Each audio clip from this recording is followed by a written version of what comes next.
If you're wondering or asking yourself, am I depressed? What is wrong with me? Or you are someone who struggles with depression, then in this podcast, I want to share with you some of my thoughts on depression and things that I know and have seen over the years. One of the most common things that I hear women will say when they come into my programs is, am I depressed? What is wrong with me? This is not like me. This must be depression. What's going on? Am I going crazy? And the long-term effects of stress and going into burnout can look like depression. So it's a very common symptom, but it's not depression and it's treated very differently. But sometimes it is depression. And I want to share some of the things that I've seen or some of the insights I've had over the 20 plus years I've been doing this work about what works for these chronically low moods. And I guess a bit of an insight into depression, because often depression can have a stigma. And so when I see women who are either medicated already for depression, they feel like it's something that that kind of diagnosis or that label that they are stuck with. And as they do some of this work that I'm going to share, they come out the other end and they feel very, very different. And so hopefully this is helpful. So let's talk about the biggest cause of depression is the chemical imbalance. Now, this has been dispelled. This myth has been dispelled. If you've ever seen the work of Dr Kelly Brogan, she really dispelled this myth, and she said there was no valid study ever confirming depression being caused by a chemical imbalance in the brain. And she saw depression really as a signal, as kind of like a smoke alarm that your body needs some further attention, okay? And so masking that with medication is actually going to continue the issues underneath that are going to be covered up, okay? And so I'm not going to talk much about the chemical imbalance because that theory isn't valid and it doesn't contribute to improving the quality of life. So I'll see a lot of women still on the medication, still not feeling like themselves. And so we want to look at the things that will really make the biggest difference. So depression as a meaningful symptom. So one of the things that in a lot of my work that I focus on is because chronic low moods can look like depression, and those symptoms can come about due to chronic long-term stress because it breaks down key systems in the body. And one of those systems is the gut. And we know that there is a link between the gut and the brain.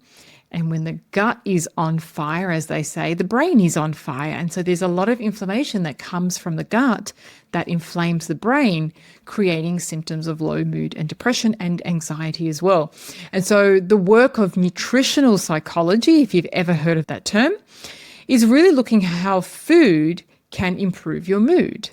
And it's working on a couple of different things. It's working on restoring gut health because the gut has such a big part to play with the brain. And that connection happens via the vagus nerve. And then the other thing that you want to look at is balancing blood glucose levels, removing processed foods. So there is a lot that interferes with proper brain health, but also a lot of our happy brain chemistry is produced in the gut. And the inflammation can come from the gut, which is really the biggest disruptor for our mood. And so, as I said, like women who come through my programs, one big part of it is also doing a gut restore program in order to reduce that inflammation, because that inflammation doesn't just inflame the brain that's coming from the gut, it inflames the entire body. And so women can get any kind of issues, thyroid issues, immune issues, autoimmune conditions, allergies, joint aches and pains. There's so many different symptoms that can arise from this. So it's a really necessary part of repairing that foundational part to restore your energy, mood, and metabolism. So looking at that, kind of bringing that together, that physical or that dietary, we're looking at diet, we're looking at gut health, we're looking at environmental toxins, right?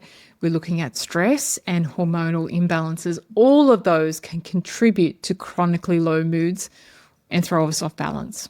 The third one, which I only just heard the other day, and when I heard it, I just went, yes, that is so accurate. So if you've ever followed the work of Bashar is like a channel. He's very, very good. But I heard him say that depression is not a pathological condition, but a natural introspective withdrawal. And he said depression is compression, right? So it's a natural urge to withdraw and go inwards, right? So this compression as a way of not looking for at the outside world for the answers, but to go in and to find your own answers. And I thought that was really beautiful way to describe it. Okay. And so because society doesn't allow for us to, be withdrawn and go into this mode of just kind of going inward and being introspective, he was saying that it shouldn't be looked at as a pathology, but as a time that is important for someone to go inwards and find their own answers to what they're looking for, whatever it is in their life.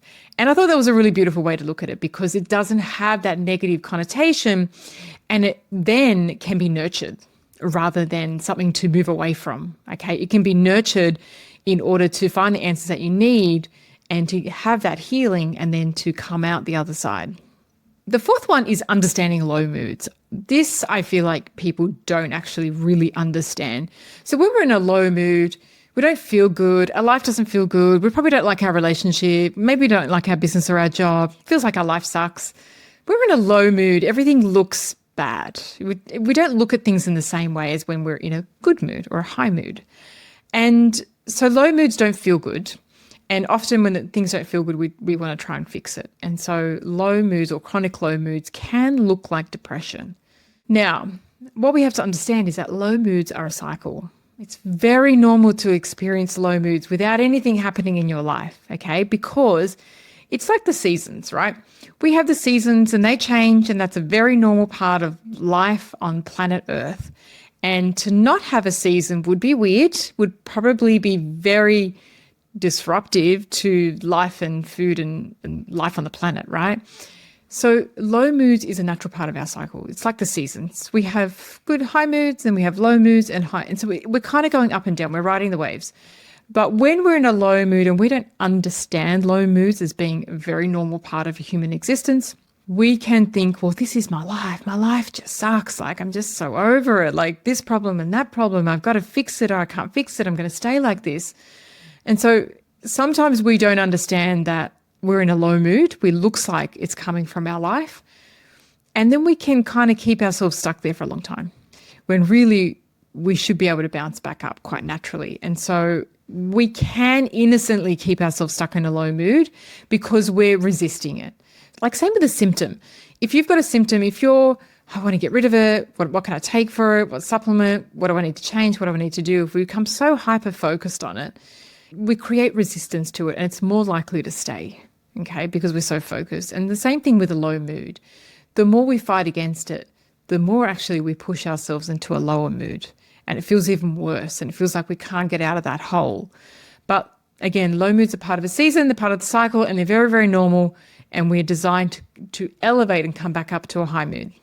And the last one is going to seem way off, but it's based on the work of Joseph Campbell and the hero's journey.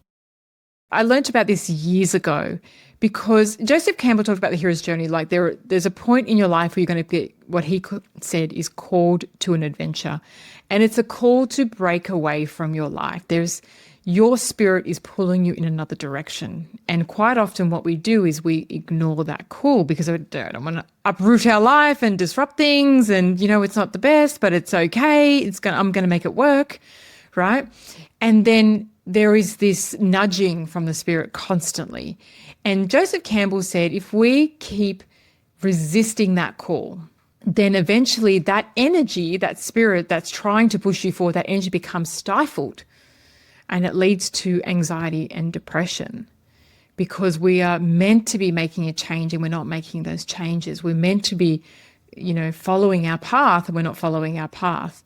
And eventually we do. Eventually everyone answers the call, as he said, and then we begin the hero's journey, which we go through hardships and challenges until we come out the other side as the hero, and, then we teach others and we share our experience with others.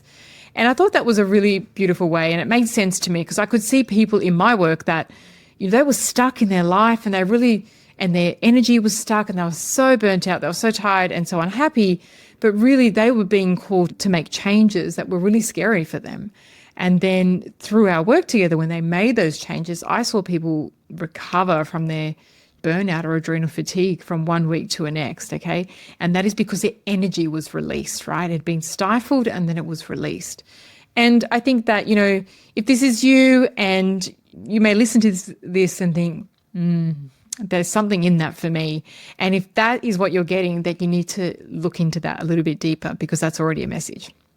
So I hope that was helpful, because I know that for women who come through my programs that it feels very much something that they're stuck with, but really depression can be a symptom of something, to look out for, whether it be on the physical side from our health or in the bigger picture of our life as well. So I'd love to hear your comments below. What did you take away from this?